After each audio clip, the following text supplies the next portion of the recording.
சொக்கநாதன் பெற்றெடுத்த பிள்ளையாராம்.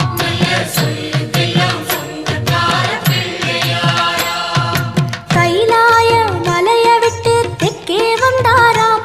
இந்த பிள்ளையாரு பட்டி கண்டு இருந்து விட்டாராம்.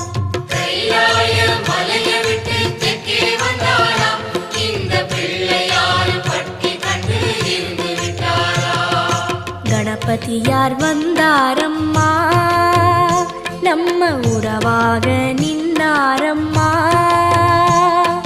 கணபதியார் வந்தாரம்மா, நம்ம உறவாக நின்னாரம்மா. சொக்க